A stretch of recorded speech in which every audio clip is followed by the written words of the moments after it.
బడికి చేర్చుదారులు కూడా ఉన్నాయిగా.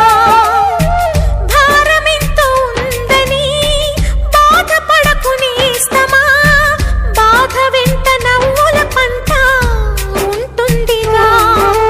సాగర మథనం మొదలవగానే విషమే వచ్చింది, విసుగే చెందక కృషి చేస్తేనే అమృతమిచ్చింది.